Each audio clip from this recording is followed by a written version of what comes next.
It's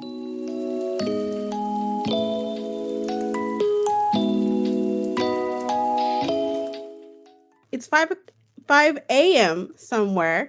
So that means the garbage collectors are coming to take out the trash, but we won't throw you out. Welcome to your Trash Pals podcast, coming to you live from our private all-girls school.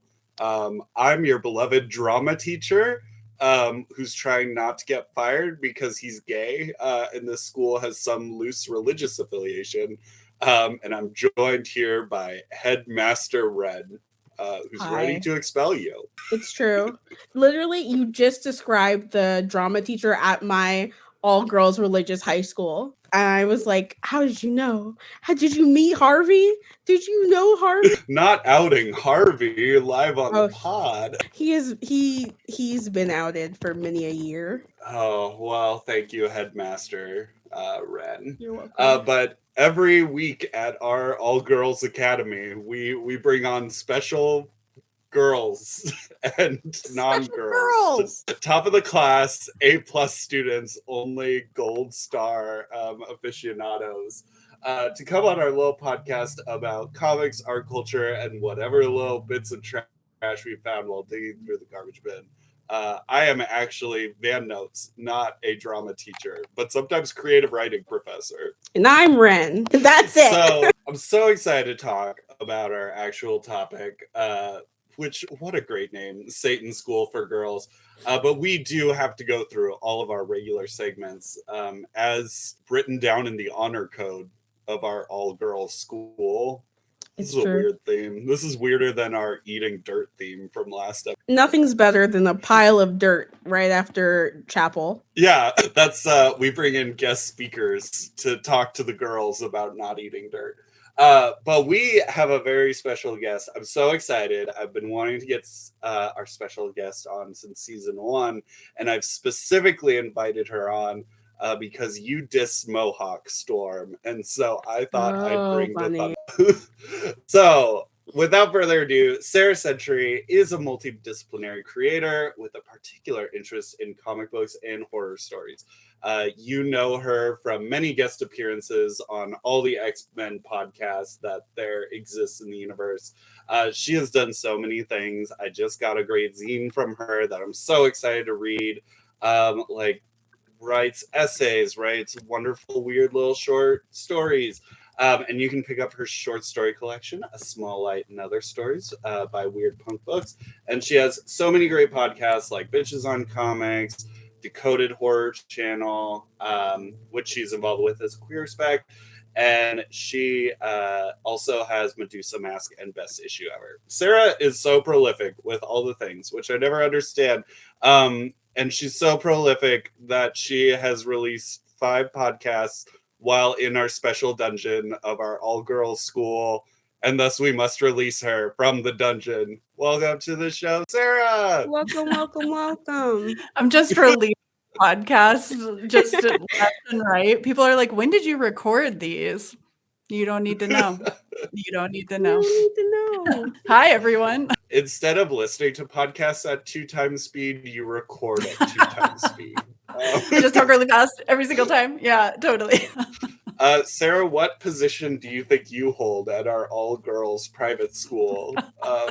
Delinquent child, just always and forever. Since I was in school and beyond, I just always feel like I'm like the child that's getting sent to detention because I just said something, I don't know, in the middle of class and people are like, go to detention, and I'm like, yep. All right. Back at it again at the Krispy Kreme. Is this a Satan school? And they're like, go to detention. That's so funny. I guess like detention would be like God time with God. You better go learn about Jesus. And I'm like, will I? Yeah, I'm a child. Baphomet's Chapel. At my all-girls school that I went to for high school, if you got detention, you had to move rocks like at 6 or 5 a.m. in the morning. Wake up on Saturday. What? The prefects would have to watch you like move these rocks like around the campus. What? Child labor laws? Like, there you go. It wasn't like for building anything. It was just for punishment. See, that could be in Satan's School for Girls. That's scary. Like somebody making you do work for no reason just because God wants you to. Exactly. God wants you Oh, to I move hate these it. rocks from Oh one no. I side feel of the like campus to the other. it could be like holes where they were telling you to move rocks, but there was an ulterior motive. Like, Mhm. so instead of digging holes to find treasure, you were moving rocks to like make diamonds or something. I don't know how geology works, but It's like the same pile of rocks. Like, how is that like diamonds? I you was put raised them by under atheists, pressure. and sometimes I'm really happy I was raised by atheists. I'm just No, like, me too. Me too. Both my parents were atheists. They just were like, go you to gotta this go to religious religion school, school. you know, have fun. Well, it was because it was a school for also delinquent girls. So I too was a bit of a delinquent. I see. But not an anamorph, to my Not it. knowledge. I wish. Oh my god.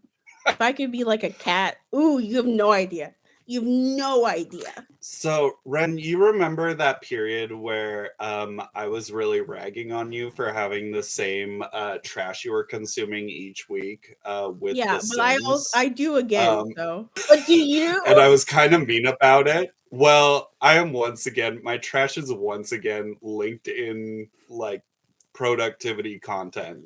So funny. I've gotten so deep. I've gotten into like dopamine deprivation days. That's like the quarter I'm starting to get into, where you are supposed to like cut yourself off. You're definitely a production pilled Excel. Wait, a production pilled Excel cell for all of these production videos, all of these self help videos regarding business. I don't know how you're watching that because that seems incredibly boring to me. I have started learning about how I need to build a second brain using the para system.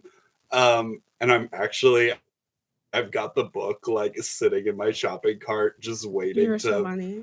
burn my Barnes and Noble gift card, like so I can finally learn how to have a second brain. So, but it is very reminiscent of our Sims period where I was just Oh really yeah, mean to you about The Sims. I forgot about that. I was really into The Sims for like a month, maybe 2 months, and then I just stopped playing, and it was erased from my mind. You know what you did? You did a mean deprivation, and did you find yourself becoming massively productive? Absolutely not. I've never been productive in my life. Not once. I just feel But yeah, senseless. anyway, that's my content for the week that I just put it on in the background now. It's just like white noise, 15-minute productivity videos. So if anyone wants tips, Abdal I think is like the biggest one in like the whole world, so it's not like a secret.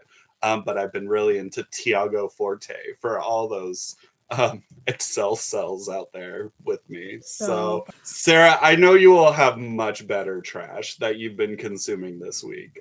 So I would love to hear it.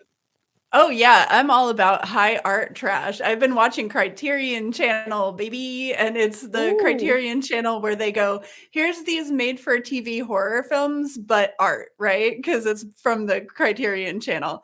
It's like, oh, I love learning about art and culture. I'm just going to turn on the Criterion Channel. And then it's just like, here it is, 1977. John Carpenter made this movie that was made for TV, and it's super schlocky and fun, and it's basically that Satan's School for Girls, not on their made for TV horror marathon, but I wish it was. And they've done a lot of stuff with the made for TV horror. I think they did When a Stranger Calls Back, which is like the sequel to When a Stranger Calls last year. That was on there. That's made for TV horror. I think it came out in like 1990 or something like that. Connoisseur of made for TV horror, essentially. And then is like Godzilla is like art, right? Like, is that trash? It's trash and art, kind of, right? Like, yeah. where does Godzilla? I've been watching Godzilla, I guess I'll say. Yeah, when I got the Criterion Collection, like Godzilla, like thing, I got the big like DVD book or Oh whatever, God, jealous. Oh my and God. the production was so beautiful, and I was just like flipping through this, and I was like, these were stupid movies made for children. Like this is such an immaculate treatment. And they're so But I good mean, too. I art saw and them at trash. yes, art and trash. I saw them at the theater and there were a bunch of kids. I just got to see like Godzilla versus Mothra and a bunch of stuff. That was, I think, last year or the year before. And I mean, it's timeless. I love Godzilla. And so on Criterion, they're doing like the 80s and early 90s Godzilla era. So I've been having fun with that. That's Godzilla versus Biolante and like that kind of stuff. So basically they're high art, fine art, trash. Most I excellent. guess- Ren, what are you trashing? I like you have been watching the same thing. I've been watching Caleb Hammer and Financial Audit just back to back to back to back to back. I cannot stop watching that show. And it has made me more aware of my finances, which I hate. But I'm like, oh, I'm learning. But it's really good. It's incredibly good. I love our transition to like YouTube iPad babies, just watching 15-minute videos one after the other. No Mine are like self-awareness. over an hour long. So I don't know about you. Oh, I also love like 8-hour YouTube videos, 6-hour YouTube videos. I will sit down for a long time if you tell me something. that's I too got a long box for me to use my DVD set brain. that was like 50 horror films. You know, those box sets is like every horror movie made and, you know, whatever. 50 of them, Yes. Attack of the Giant Leeches, and like all of that stuff. I have a DVD player at my house or at my studio now, so I've been putting it on while I'm working on stuff, and that's probably actually the most trash because even stuff that's like good, like there's Metropolis on one of the discs. The discs showed up scratched up, which is hilarious. It's like, who watched this before me? Like, how is this scratched up? But the Metropolis that they have is like the old, never been restored completely. You're just watching fuzz. All of the soundtrack is like off kilter, like a little bit. You're like a uplifting song. I don't think that should be in this part that's really scary and weird or like whatever. So it's just perhaps that is the most trash thing that I've been consuming lately is being like, let's watch 50 really bad remaster DVDs that are scratched kind of horror movies. Yeah. I got it for $15. You can too. Yeah.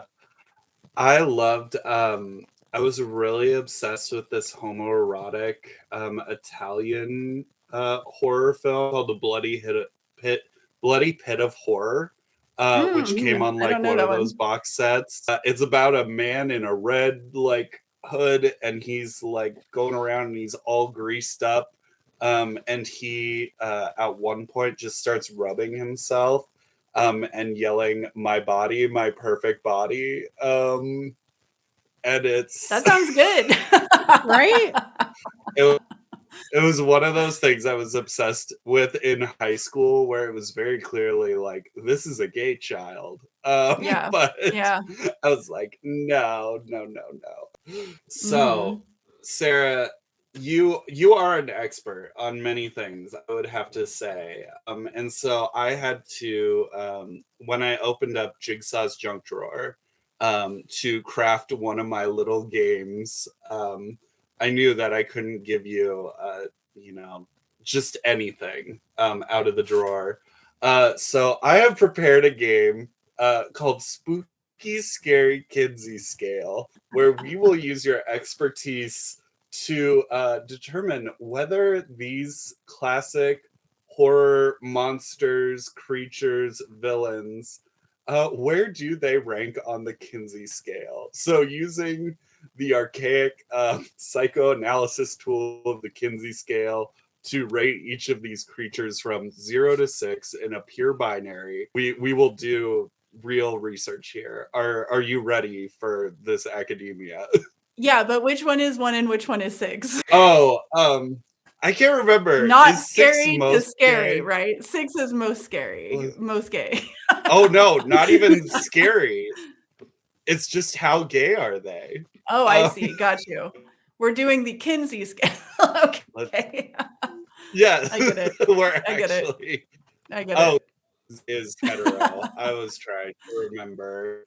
6 is gay, big old gay. Okay. So, and Ren, of course, Ren and myself are playing along too. Yes. And we all I have a might quick have question wildly as different well. opinions. Yes. Is 0 asexual? No, I think it's just I think asexuals deserve to be like 9 or 10. Okay. There should be a 10. oh, X. They are listed as X. X. Oh shit. Oh my gosh. X. You know this math That's 10. had letters in it. It's Yeah. Roman numeral. There we go. We were smart after all. Okay, the first test subject we have in Spooky Scary Kinsey Scale. How gay is Dracula? Oh, 6, but it's how bi is Dracula though too. Dracula is a 6 bi for sure. 6 I have to agree. by 6. I said, Yeah, like he's definitely it depends on the Dracula, I think. Like Adam Sandler's Dracula is bisexual, but Bram Stoker's Dracula is gay. So Yeah. I don't know. I like it really depends on the Yeah. Dracula.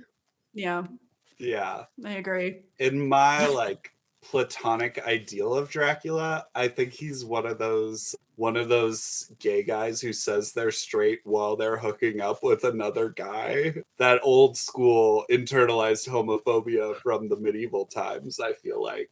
From So I guess specifically I'll the say place he's- medieval times. Yeah, from the medieval times restaurant. So what would that put him at? A 2 or something in my mind? Yeah, yeah.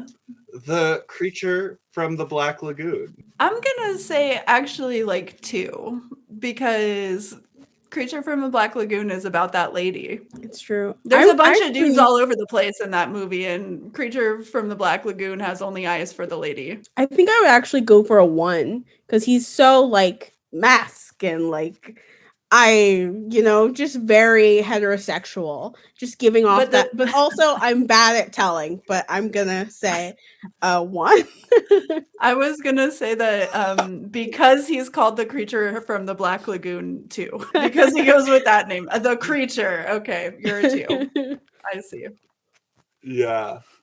I think a 1 as well. I think the creature is very straight and influenced The Shape of Water, which was That's the funny. most quirky straight film.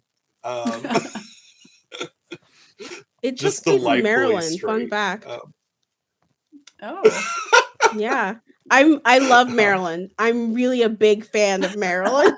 swing through Maryland. I would real love it quick. if you had no actual attachment to Maryland and you were just like an Anglophile in the United States and you were just like never been, like but I those- love it.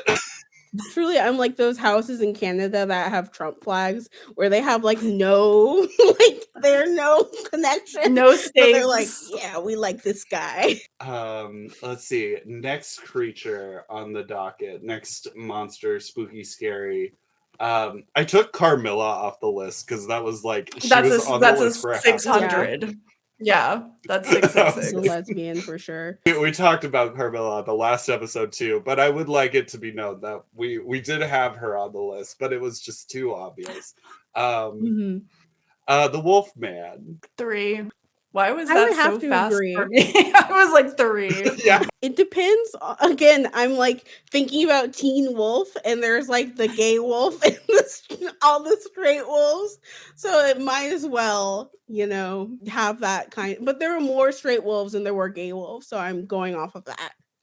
Mm. So you're Wolf doing math. like a 2 for the one gay wolf. Yes. And then there are like gay people playing wolves that are straight. So it really, it's layers. There's a lot of layers to it. Was there a like young adult like let me do the research. Young adult like werewolf thing. Oh yeah, Blood and Chocolate.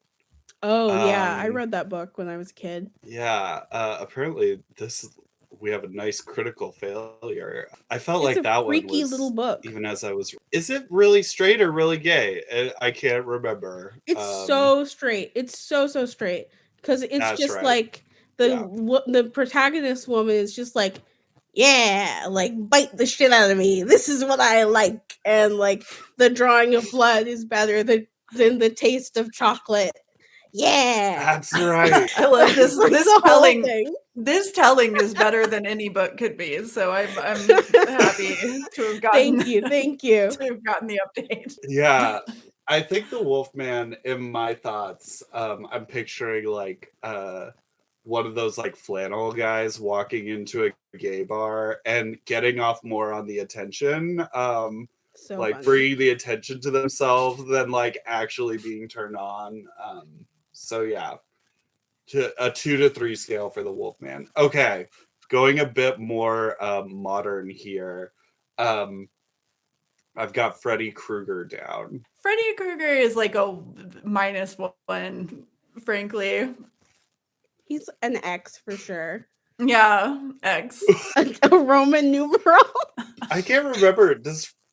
Oh wait, he did something nasty to a child, right? Yeah, It's like it's implied, but they change it a few times. Like they kind of back off of it in the first one, but it's implied, and then in like 6, it's pretty canonical. But it's weird because it's so like those movies are very farcical after like the first one, pretty much. So you have in 6 is like Freddy's dead, and there's a kid who gets trapped in a video game, and then there's like really serious issues of child abuse, and it's just so weird because it's like you're okay, cool, we're doing like a Wizard of Oz spoof, we're doing this, here's Roseanne and Tom Arnold doing guest appearances, but then it's like dealing with serious issues at the same time. It's a strange franchise because they back off of it because I think they really want Freddy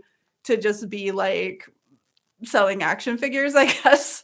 But also it's like it's implied in certain parts of the film. So it's weird. Either way, he does like viscerally murder teenagers. So there's that as well. Yeah, I mean that's bad too. He does have that relationship with kids. Yeah. Yeah. So X. Krueger, just I think he's just a nasty guy. X for sure. It's true. Let's see. The next one I have on my list here is Ghostface. It depends, right? There's like a billion totally Ghostface. One. Yeah, totally one. Except for Billy Loomis and Stu Macher in the first one. Those two are boyfriends. That's 6. But then after that, you're right. They're boyfriends. Well, I think like maybe 5 for both of those, but yeah, I've seen a lot of like horny Ghostface art. So I feel like that is influencing me quite a bit. Yeah. Which is so funny because I'm like, you don't even know who's in there. But they're like, that's the appeal. That's what we like. So that's influencing my 1 for sure. Oh, sure. Totally. Between 1 and 6. Yeah. There is the like kind of glory hole-ish element of the Ghostface mask that I think I've seen exploited in certain scenarios. So I'll give a like around 3, like that little squiggle that says approximately. I can't remember what it's called. It's not my response is just an infinity symbol. Not applicable. Or like select all. Let's see. The next one I have on my list is to get it even more contemporary. The Nun. The Nun of the Nun film franchise. I can't remember if the Nun has a name. I think it's just the Nun. Yeah. Miss the Nun. Yeah, the Nun. My instinct is to say that nuns are gay, right? So 6. Same. I was gonna say 6 too, because she's just chasing those women. William Nilliam. She doesn't give a crap about any of the guys. She just wants the women. I saw a lot of exploitation films in my life, and nuns are gay.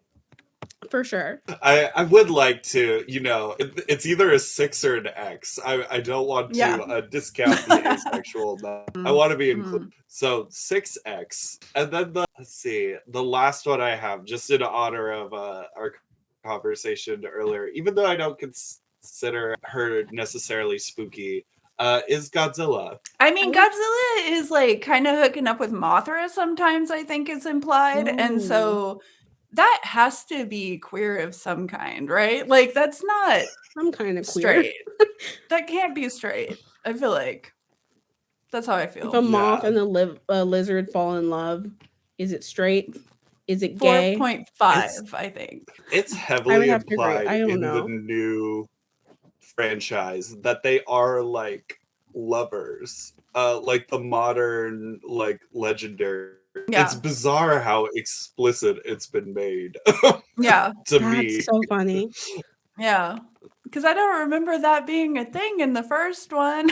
Like, yeah. It's just Mothra being like, hey, listen, I really wish you all would be better to the environment. I'm going to go take care of Godzilla for you. I hope that everything's copacetic and you stop trying to destroy Mothra Island after that.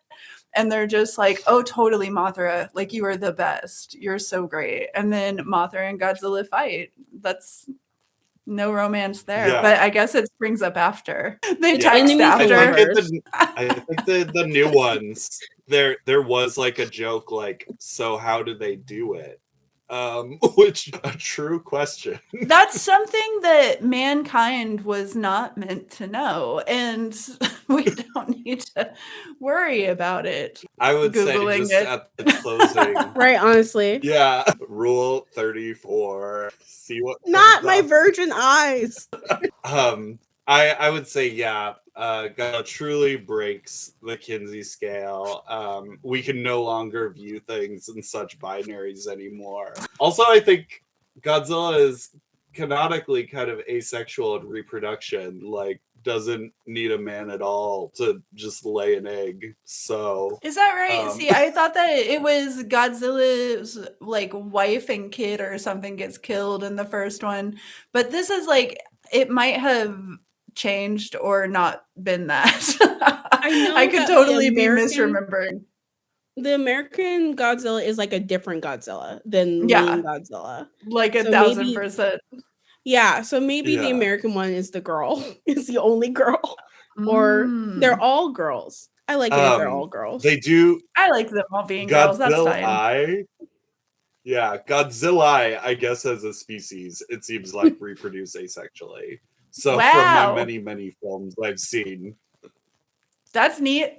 I didn't know that. See, every day I love Godzilla more. Yeah, and then there's constantly like they make the justification of like, we have been calling Godzilla a male the whole time, and that was right. But now Godzilla's like, now that she's laying an egg. She's breaking the binary. She's, gender's fake for Godzilla and also everybody else. I did have someone who got really mad at me as I continued to use she, her pronouns for Godzilla instead of he, him. And they got progressively more like, Godzilla's a boy. Like, that's so funny. Godzilla isn't real. Like, calm down. That's the hill to die on, though. Yeah, it's just like, no, I've let everything go in life. This is the one thing I have to fight about. Well, thank you. I've now closed Jigsaw's junk drawer. This is me. We all won. Closing the door. Yay! Yeah, we all won. Oh, I never asked about Jigsaw. We have to do a Kinsey scale for Jigsaw. Isn't that like a 0, basically? If you could find the 0. But then it's like, is it? I don't know. How do I feel about Jigsaw?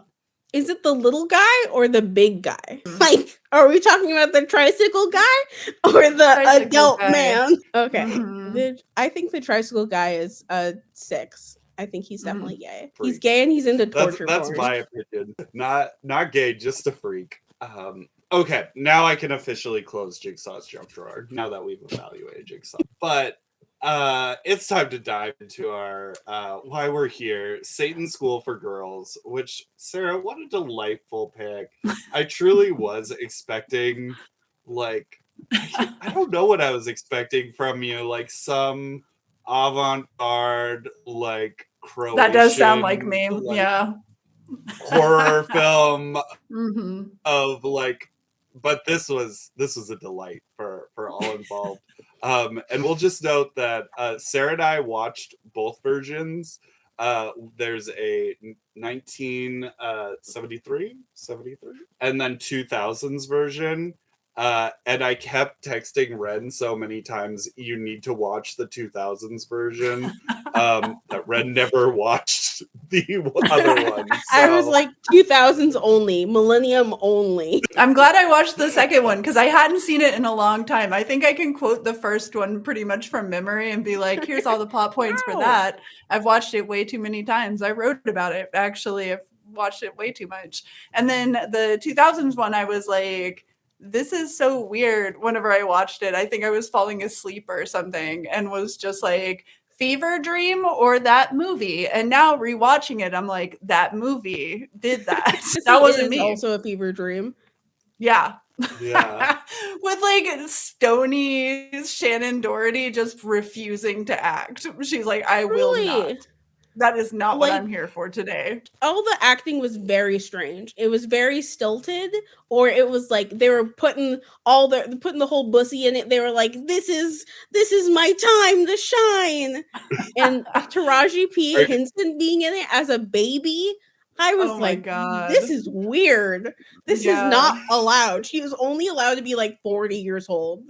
I don't want to see this. Julie Benz from Buffy, of course, is in here as like a child. And she's one of the ones who's just like, I'm going to be like a super villain and I'm going to kill it in this movie. And then Shannon Doherty's like, okay, good. It's good. I will give just the quickest summary for the listeners. These movies are so short, you can just watch them on YouTube and it's delightful. And the resolution quality is that of a early 2000s TV. So it's filmed on Digicam. I got the experience. But both of these movies, unsurprisingly, are about a school where Satan's around and there's girls. Things go bad because the devil's there, apparently. The devil wasn't explicitly in the 2001. No, they were like the master. That was an interesting thing. But it's probably because it was like the 2000s and they're like, you can't say Hail Satan on whatever channel this is. We can't find the actor that was in the first one to come back, and so we're just gonna say the master. He's out today, but he'll be back later. So funny. I was like, didn't one of them come back? But it wasn't a guy. It was Kate Jackson. Yes, Charlie's Angels. Like, yeah. Oh, Roberta. I didn't realize that was she her came too. back. Yeah, this is like a spelling production, right? So you have like all of the women that would go on to be Charlie's Angels, or a couple of them appear in the first one, and then Kate Jackson comes back for the 2000 one. Oh. Yeah, I think the one interesting thing about both of these films is that they're both very short. So there's like the fluff that's there, like the weird things that are there are very interesting because there was so much like fat that was trimmed off the film, you can tell already. The other thing is because it was made for TV, the horror's kind of weirder.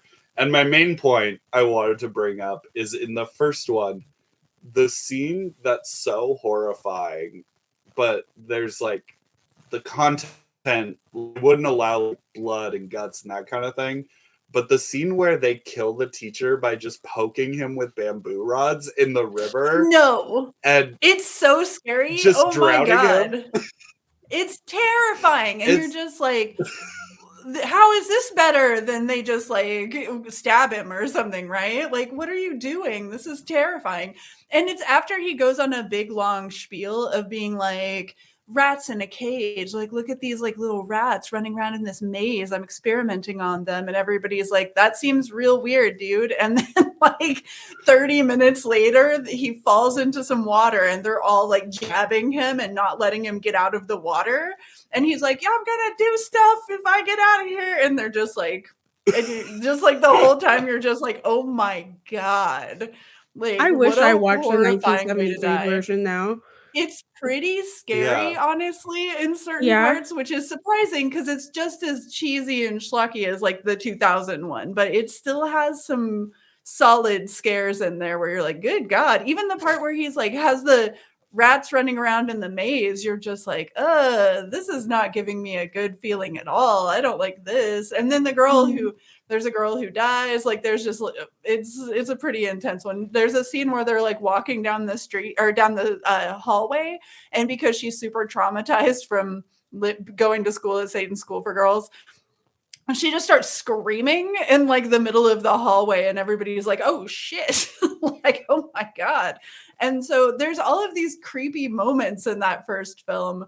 I also really appreciate, I have to always bring up the fact that like in the beginning, that girl's like fleeing and she's in a car and she's driving off the road, and it's just like, oh no, I've got to get to my destination. And then she's like, hang on just a second, I'm going to pull over, have a cigarette, because that's like, it's the 70s, right? So it's like, I got to make a call and smoke like 7 cigarettes real quick. And you're just like, oh shit, they're going to catch you. She's like, it's cigarette time. It's cigarette time. It's cigarette o'clock.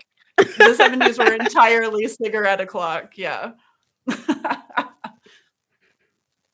Anyway, great pick. Great pick. The bamboo scene, it really was like watching a Junji Ito manga. Like, I feel like if that isn't in a Junji Ito manga, like, I feel like he did, like, I feel like there is a scene in a manga where there's a person keeping someone from going ashore. If not, it's totally like, who knows where I got that from. But it's brutal. Yeah, that guy sucks, but you're like, not Junji Ito, but the techer. Like, oh my God. You're still like, you're still just like, I don't know if you deserved all that. Oh my God. Like, you're horrible, sir, but I actually do feel kind of bad for you now. Okay, the pole murder thing, that was the big thing I wanted to talk about with the first one, because it is so good. Yeah, I think the thing that just crossing into both these movies, I think the interesting thing is how bad I missed commercials while watching them, because there are a few like scares, or like there are a few moments where I'm like, oh, this would be really heightened if there was like a break in between, instead of that, cut from one scene to the next. So yeah, but yeah, you can tell let's they're dive making into time the for 2000s it as well. Shannon Doherty, 90210, 2000. So funny. This all was like a little bit before my time, so it's so interesting to see. Like, I'm like, this is something I remember. This movie is something my sister watched, and we're 12 years apart. So I remember her watching it, and because I remember the very end of her like with the baby and the bird with the eyes turning red, because that scared me as a kid. So I was like watching this on my phone in an Uber, just scared out of my mind when the ending came. The scary part is that she gets married and has a kid. You're like, oh my God. She was just going to like school yesterday. Yeah. Like, why? What? And then it's just, this was what you were looking for? Was life like this? And then at the end, it's just like the bird with the red eyes, because it's all animorphs. There's animorphs everywhere. Exactly. Bird with the red eyes, and then it goes, it gets like a little bit closer and closer and closer on Shannon Doherty's not there to act face. Like, she's just like complete dead silence, just like, and then it goes, like it's trying to like, the camera work is like, no, this is tense. This is really tense. And Shannon Doherty is like, it's not. No, it's not. Not for me. Not for me, the lead in this film. There was also like a lot of like sorry, go on. Oh, I was just gonna say this is clearly the era like Smallville, where they discovered that like super speed effect, and they were just so excited by it because there were so many like super speed cuts. There's superheroes in this movie, I guess. There's like, it's totally the same effects. They're like, oh, it's X-Men edition of Satan's School for Girls or whatever. All of the five. There's even a five. Okay, yeah. The five are there, and they're just like, we are doing spooky Satan stuff. To what end? I have no idea. It doesn't seem they wanted to have an extra person there or something. It Yeah. just the plot, it's fine. I'm like, why? We I don't. have so many questions. Like, why were they killing people? Why were they all dating like adult men? Why were they all And it's super blonde? normalized. It was, Yeah. yeah.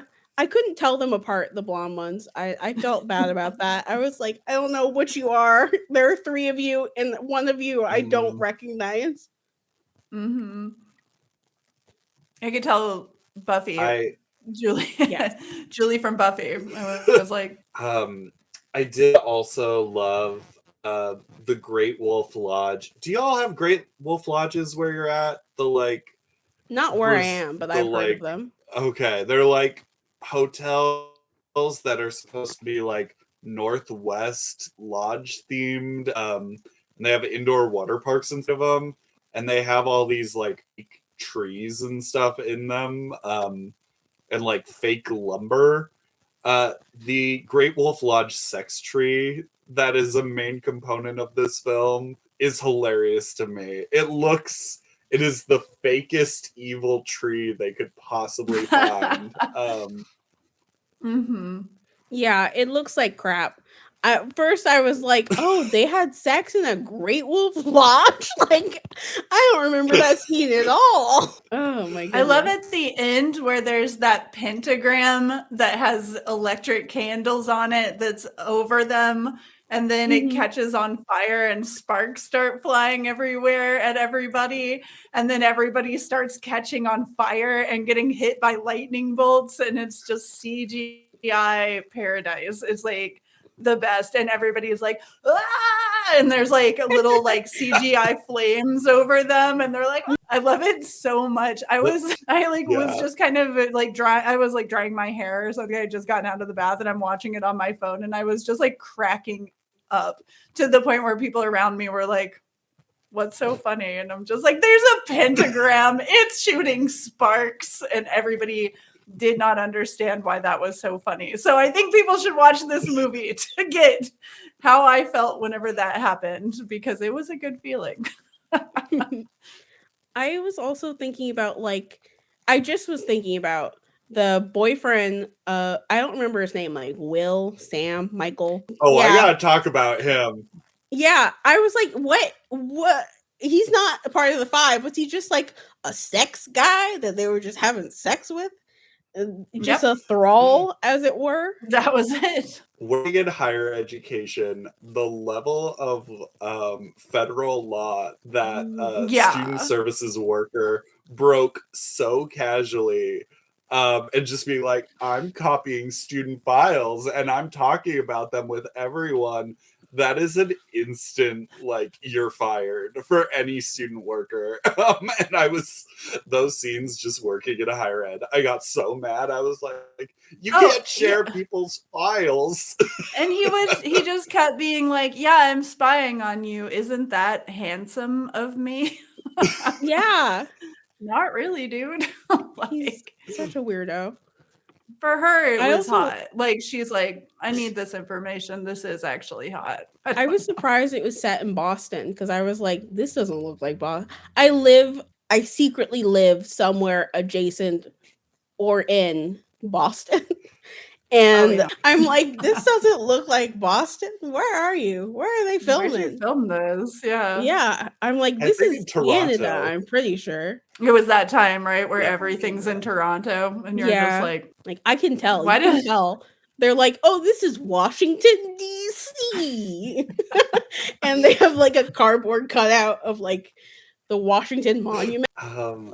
What else? I mean, they're truly the ongoing theme of like the professor dating students was just so fascinating, in that, like, I don't know, the script kept being like, is he really that bad? this horny professor who's dating students, and then being He he is. is really bad, but is he really that bad? But he's bad for another reason, not for the reason Yeah. that you thought he was bad for. Yeah, because the girls are all like, I'm in charge. I make the rules. I am completely empowered in my sexuality. It doesn't matter what he does. And you're just like, I do think it is wrong, though. Like, it does seem like there is a breach of ethics happening as he continues. It's like he's dating not just one student, but he's also like, hey, she's kind of like a bitch. So, like, I'm going to try to date you. And Shannon Doherty's like, strangely, that's not working on me as a pickup line. I have no idea. And you're just like, of course, like in the second one, of course, he dies. In the first one, the sketchy teacher is straight up the dude. He's the master, right? And then you have like Kate Jackson just being like, yeah, am I in love with him? Maybe. It's a very special kind of love, you understand. And you're just like, aren't these women supposed to be like 17 or something? Oh, like 20 or something at the most. And you're just like, none of them talk like they're 20. They all talk and are 35. So that's very funny. This is one of those films that's no, I don't remember. Oh, one of those films that's clearly written by a woman but directed by a man. It has that's like strong, palpable energy. That's always very funny to me. Yeah, I mean, there's like the I love the casting in both of them. The casting is weirdly good in both of them. You're just like, this is kind of fun. I like all of these people. I like Shannon Doherty. I like that Shannon Doherty shows up to jobs and is like, no, not for me. Not for me. It's just like, that's fine. Damn. It is a horror movie. So being horrified at any point, and she's just like, you should have gotten somebody else. You should, if you wanted that, you should have gotten Jennifer Love Hewitt, or you should have gotten Sarah Michelle Gellar. But no, you got Shannon Doherty, and I am not here to do any kind of job that I was put here to do. I remembered my lines. You should be happy with that. That's so this funny. is a job. I came to do work, not play. Yeah. I think the other aspect of the film that was very funny to me, besides the like male director, female writer, like component, like that weird energy, is the first like I'd say 30 minutes are very like sapphic, like in certain scenes where it's like, ooh, girls changing with each other, like, yeah, hi girl, like, you know, just like this introduction of women and it being like divorced from like this world of men, and then all of a sudden in the last hour it's like, oh no, this is a film for straights. We care about men. Yeah, even in this one, in the 2000 one, they're like, I hear that they listen to Typo Negative and they're lesbians. About the girls who are wearing like fishnet shirts or whatever, and you're just like, oh my god, 2000, oh my god. This is like, I swear to God. Yeah, I was like 17 in 2000, and that was the vibe. As a gay person, that was the vibe. People That's were so like, funny. I'm like, I'm here in my fishnet shirt, and I'm gay. When I was in high school, we had uniforms, but the people that wore goth, they were like, we didn't think they were gay at all, but they were gay people, and we were like, those are the gays because they were gay. But yeah, that's my tidbit. In high school, the gays were the gays, and I was one of them. Yeah. Nobody was like, yeah, I feel like I lived in like Fort Collins in like the year 2000, Fort Collins, Colorado, and it was like, no one's gay. The girl you were hooking up with is not gay. Okay. Like, she's not. I enjoyed the line of dialogue where they're like passing one table at this all-girl school, and they're like, those that's are the lesbian table. You're like, I think that there's actually more than one, just so you know. You're at like Satan's Sarah Lawrence. So good. I'm still like thinking about the very beginning of the movie, because I'm like, why was Jenny going home? And was that her house? And why wasn't Beth there? And where was Beth? And who is Beth? Where was Beth? That's the first Like- one too. They have like a very similar opening where you're just like, so your sister said it was an emergency. She's driving right towards you from like across the country. And then you're like, you know what? I should go get cigarettes. I'm going to be back. I'll be back in like 7 hours. I'll see you later. 7 hours. It's just like, why? Your sister gets there and she's like, oh no, I said explicitly, please be here. That's like, all of the flashbacks are like, I'll never leave you, never. Except for when I need cigarettes. Except for literally the one time you asked me to not leave the house. Like, yeah. I thought she went to her boyfriend's house at first because I thought she was saying Ben, but I'm still like also thinking about not the ghost, but the manifestation of one of the girls from the 5 with the knife and the spooky face. Because I was like, oh, it's going to be a ghost movie. This is a ghost that I'm looking at. And I couldn't stop thinking about that the whole time. But nary a ghost to be found. No except ghost. for maybe the crows of the 5. Yeah. Animorphs, ghosts, who can say? Truly, who can say? Wren, we do truly have a very interesting theme with last episode, this episode, next episode, where we have 2 films, Vampire Academy and this film, where they are running away from school, and then the Disney Zombies franchise, where they are desperately trying to get into school. There's also a theme of me watching the wrong thing because the Vampire Academy, I started watching the TV show instead of the movie. And this when I watched the 2000s movie. So I think I just need to pay more attention. But you can't say that watching the 2001 was the wrong choice because it was right. It was good. It was very funny. It was very good. I'm trying to think. I don't know if I have any final thoughts beyond Great Wolf Lodge Sex Tree. That's really just been like all that imprinted on me from that movie. But do either of you have any ruminations, final thoughts? Yeah, they're fun. People should watch them. I like this. It's so good. I love Satan's School for Girls. What a name. And you didn't have to do anything else. You could have just released 90 minutes of nothing and I would have watched it because it was called Satan's School for Girls. But guess what? It's also great. So I'm glad. And then I'm glad that they made the sequel. I'm glad that I was encouraged to rewatch the sequel because I had forgotten the part where the pentagram shoots sparks at everybody. And I think that that's cinema. That's cinema.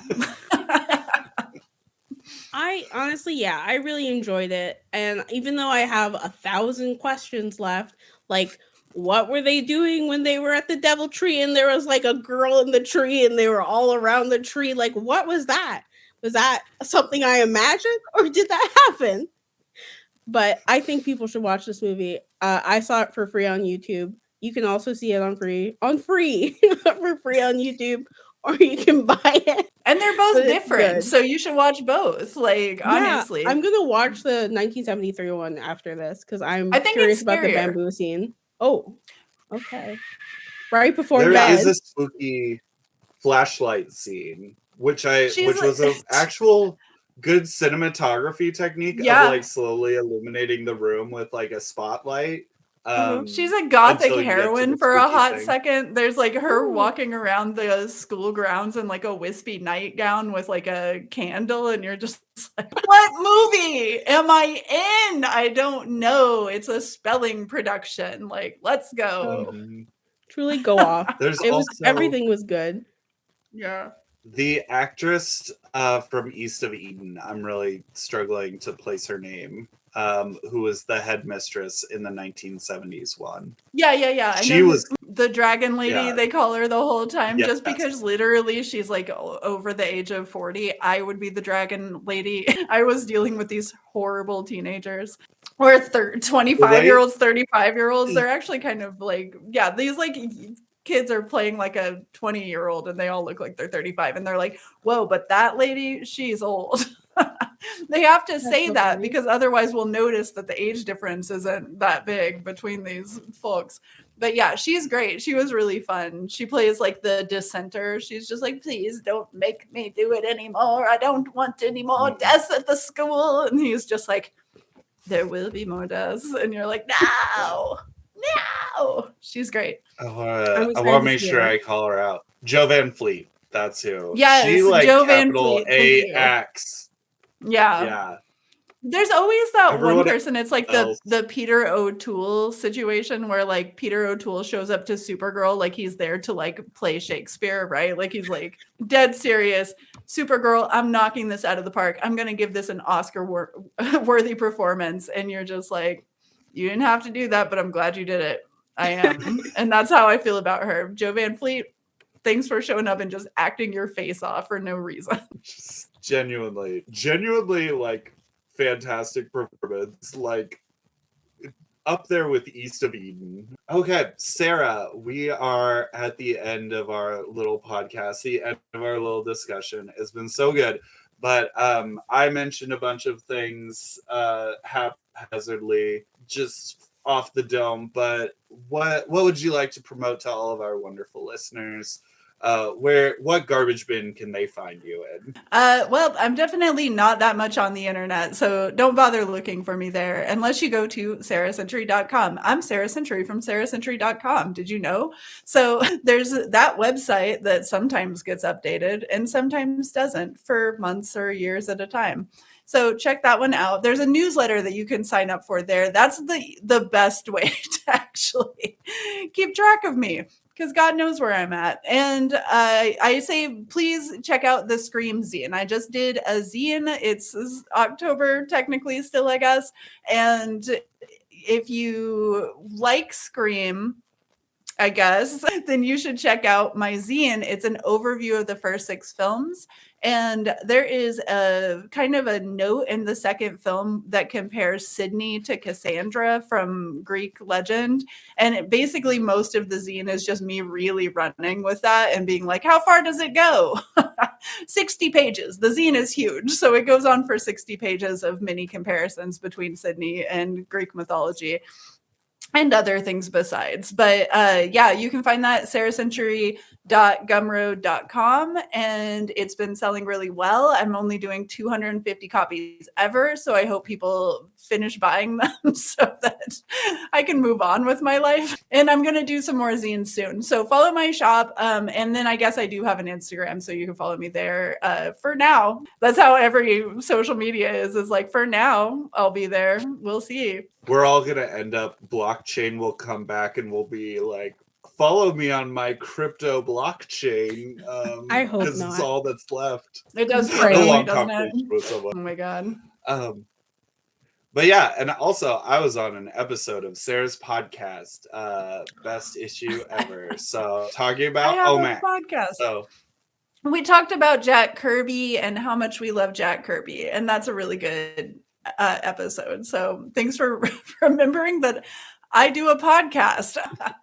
I just got finished doing like a guest appearance on Cerebro. If you all like the X-Men, you could go listen to the guest appearance, which every time I'm on Cerebro, it goes like the last one that I did before this one was Madeline Pryor, and that was nearly 20 hours of episodes. So God. And this one was about Aurora, who is North Star's twin and is an Alpha Flight. This might all sound completely meaningless if you don't read a lot of comics like I do, but there is a 6.5 hour episode of Cerebro that just went up, I think, last week or the week before, that is talking about an obscure Alpha Flight character, prominent mostly in the 80s. Yep. So good. All right. Well, thank you everyone for listening to Your Trash Pals.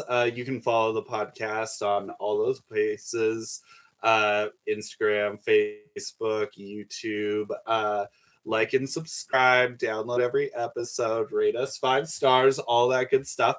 And we have found our groove, I think. So our live Twitch streams are hosted on Tuesdays and episodes go up on Mondays. And this last week, that worked out really well, except I was so tired from traveling that I was a little late. So if we were a little later in the evening, it was my fault. But turn it over, Wren. Yeah, blame Van if it's ever late, because it's never my fault.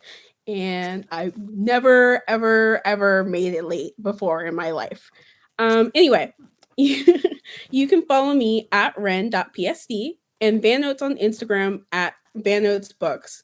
You can support our Ko-fi at ko-fi.com/yourtrashpals. And you can write into the podcast at yourtrashpals@gmail.com. You can ask us all kinds of questions. We need a new prompt. We can tell you whether something's trash, that's for sure. And we will definitely answer all your emails. Sign us up for some newsletters, why don't you? Just go for it. Have fun with that email. But now we are changing up our final segment. I was sick of our fake ads. It's time to get real. It's time to give our real, honest opinion. So Wren, I'm revealing this to you live on the podcast. Our new ending segment is called 1-star reviews, and we must end 1-star review with I'm gonna throw it in the trash.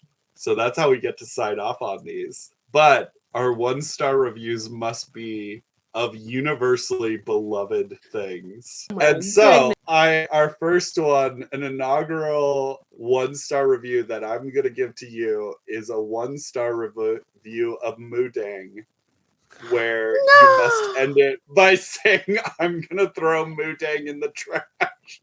Oh my goodness. This Oh is my my new. goodness. Our last So- ones, we were getting canceled for like supporting conservative, like Candace Owens nonsense. So now we're gonna get canceled for hating things people love. There's only a few things I can say about Moodang, and that she's lazy, she's fat, she's milking the American people with her cuteness.